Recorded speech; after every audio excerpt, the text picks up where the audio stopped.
Communication systems का exam है। अरे टेंशन की कोई बात नहीं, बस अगले 5 मिनट मेरे साथ बने रहिए।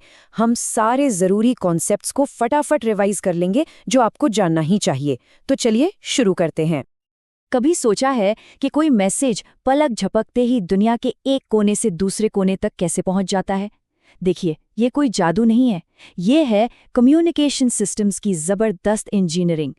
आइए आज इसी के पीछे का विज्ञान समझते हैं। आज हम एक सिग्नल की पूरी कहानी देखेंगे, मतलब उसके ब्लूप्रिंट से शुरू करेंगे, फिर ये समझेंगे कि मॉड्यूलेशन आखिर इतना ज़रूरी क्यों है।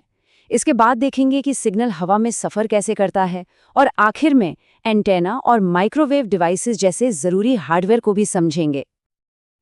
तो ठीक है, सबसे पहले बात करते हैं बिल्कुल बेसिक चीज़ की। हर सिग्नल एक सफ़र तय करता है, और इस सफ़र के हमेशा 5 ज़रूरी पड़ाव होते हैं। अगर ये मॉडल समझ में आ गया तो समझिए किसी भी कम्युनिकेशन सिस्टम की नींव समझ में आ गई। इसे ऐसे याद रखिए। पहला, सोर्स से जानकारी पैदा होती है। दूसरा, ट्रांसमीटर उसे सफ़र के लिए तैयार करता है। तीसरा, चैनल यानी रास्ते से वो गुजरता है। चौथा, रिसीवर उसे वापस असली रूप में लाता है। और पांचवा, डेस्टिनेशन पर मैसेज पहुंच जाता है। ये पांचों पिलर्स एग्जाम के लिए एकदम फंडामेंटल हैं। तो हमारे पास सिग्नल तो आ गया, लेकिन सवाल ये है कि उसे दूर तक भेजे कैसे? यहीं पर एक कह सकते हैं कि एक जादुई प्रोसेस काम आता है जिसे हम मॉड्यूलेशन कहते हैं। इसके बिना लंबी दूरी का कम्युनिकेशन नामुमकिन है। तो असल प्रॉब्लम क्या है? बात बहुत सीधी है। हमारी आवाज़ जैसी कम फ्रीक्वेंसी वाली सिग्नल में ज़्यादा दम नहीं होता। अगर इन्हें सीधे भेजने की कोशिश की जाए तो ये हवा में ही कहीं खो जाएंगे, दूर तक पहुंच ही नहीं पाएंगे। और ऐसा होता क्यों है? देखिए, इसके कई बड़े कारण हैं।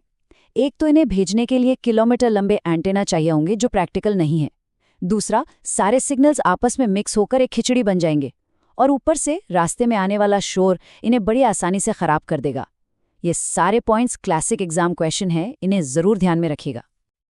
और इसी प्रॉब्लम का हीरो है मॉड्यूलेशन। इसे ऐसे समझिए, हमारा मैसेज सिग्नल एक छोटा बच्चा है जो खुद नदी पार नहीं कर सकता, और जो हाई फ्रीक्वेंसी कैरियर सिग्नल है वो एक मजबूत नाव की तरह है जो उस बच्चे को अपनी पीठ पर बिठाकर सुरक्षित दूसरे किनारे तक ले जाती है। अब मॉड्यूलेशन के 2 सबसे कॉमन तरीके हैं, AM और FM। यहाँ टेबल में इनके बीच का फर्क साफ दिख रहा है। लेकिन जो सबसे ज़रूरी बात याद रखनी है वो ये है कि FM को शोर कम परेशान करता है, लेकिन उसे ज़्यादा जगह मतलब ज़्यादा बैंडविड्थ चाहिए होती है। ये AM FM का कंपैरिजन एग्जाम में अक्सर पूछा जाता है। चलिए, हमारा सिग्नल अब मॉड्यूलेट होकर सफ़र के लिए तैयार है, पर सवाल ये है कि वो हवा में रास्ता कौन सा लेगा? क्या ज़मीन के साथ साथ चलेगा या आसमान की तरफ जाएगा? ये सब कुछ सिग्नल की अपनी फ्रीक्वेंसी पे डिपेंड करता है। देखिए, कम फ्रीक्वेंसी वाले सिग्नल ग्राउंड वेव की तरह धरती के घुमाव के साथ साथ चलते हैं, जैसे हमारा AM रेडियो। थोड़ी ज्यादा फ्रीक्वेंसी हो तो वो स्काई वेव बनकर आसमान में आयोनोस्फीयर से टकराकर वापस आते हैं, जैसा शॉर्ट वेव रेडियो में होता है। और बहुत ही ज्यादा फ्रीक्वेंसी पर ये स्पेस वेव बन जाते हैं, जिन्हें सीधी लाइन में चलना होता है, जैसे टीवी, मोबाइल और सैटेलाइट।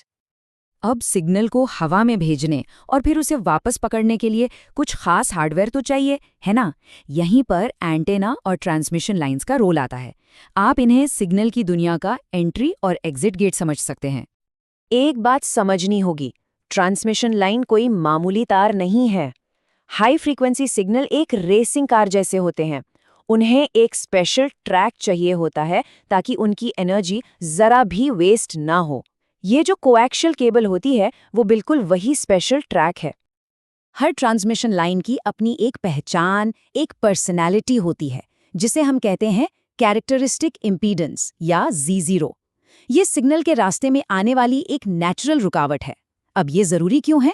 क्योंकि अगर हमें सारी पावर बिना नुकसान के आगे भेजनी है तो इस पर्सनैलिटी का मैच होना बहुत बहुत ज़रूरी है। पर सोचिए, तब क्या होगा जब एंटेना का इम्पीडेंस लाइन के कैरेक्टरिस्टिक इम्पीडेंस से मैच नहीं करता? ये कम्युनिकेशन इंजीनियरिंग की एक बहुत बड़ी और क्लासिक प्रॉब्लम है। तो नतीजा होता है स्टैंडिंग वेव्स। इसे ऐसे सोचिए, जैसे एक पाइप में पानी भेज रहे हैं और आगे का मुंह बंद है। पानी क्या करेगा? वो वापस टकराकर आएगा और पूरे पाइप में उथल-पुथल मचा देगा। सिग्नल के साथ भी यही होता है, पावर बर्बाद होती है और ट्रांसमीटर तक खराब हो सकता है। इसीलिए हमारा लक्ष्य हमेशा 1:1 का SWR यानी स्टैंडिंग वेव रेशियो होता है, मतलब परफेक्ट मैच। किसी भी एंटेना की परफॉर्मेंस को जांचने के लिए हमें उसकी रिपोर्ट कार्ड देखनी पड़ती है, और एग्जाम के लिए ये 5 शब्द बहुत जरूरी हैं: radiation pattern, gain, directivity, polarisation और बैंडविड्थ। यही वो पैरामीटर्स हैं जो बताते हैं कि कोई एंटेना अपना काम कितना अच्छा कर रहा है। अब हम आ गए हैं कम्युनिकेशन की सबसे फास्ट लेन में, यानी माइक्रोवेव की दुनिया में। वाईफाई, सैटेलाइट, रडार, ये सारी टेक्नोलॉजी इन्हीं सुपर हाई फ्रीक्वेंसी पर चलती है, और इनके लिए हमें स्पेशल डिवाइस चाहिए होते हैं। यहाँ एक नई चुनौती आती है। जैसे ही फ्रीक्वेंसी 1 गीगाहर्ट्ज को पार करती है, हमारे नॉर्मल तार और सर्किट हाफने लगते हैं। उनमें से बहुत ज्यादा पावर लीक होने लगती है और वो बिल्कुल बेकार हो जाते हैं। तो इसका सॉल्यूशन क्या है? इसका सॉल्यूशन है वेव गाइड। ये एक खोखली मेटल की ट्यूब होती है जो माइक्रोवेव सिग्नल को बिना किसी लॉस के गाइड करती है। एक तरह से ये माइक्रोवेव फ्रीक्वेंसी की अपनी सुपर हाईवे या ट्रांसमिशन लाइन है। अब एक और classic exam topic, E plane और एच प्लेन टी में क्या फर्क है? देखिए, सबसे जरूरी बात जो याद रखनी है वो है इनके फेज का अंतर। ई प्लेन टी से निकलने वाले दोनों सिग्नल एक दूसरे से उल्टे होते हैं, मतलब 180 डिग्री आउट ऑफ फेज, जबकि एच प्लेन टी में दोनों आउटपुट सिग्नल साथ साथ चलते हैं, यानी इन फेज। ये बहुत बड़ा अंतर है। और आखिर में एक सवाल, बस सोचने के लिए। जैसे जैसे हम 5G से 6G और उससे भी आगे की दुनिया में जा रहे हैं, जहां हमें और ज्यादा स्पीड चाहिए, तो आज हमने जो भी सिद्धांत सीखे, उनमें से कौन सा प्रिंसिपल इंजीनियरों के लिए सबसे बड़ी चुनौती, सबसे बड़ा सिरदर्द बन जाता है? नॉइज, बैंडविड्थ या फिर इंपीडेंस मैचिंग? इस पर सोचेगा जरूर।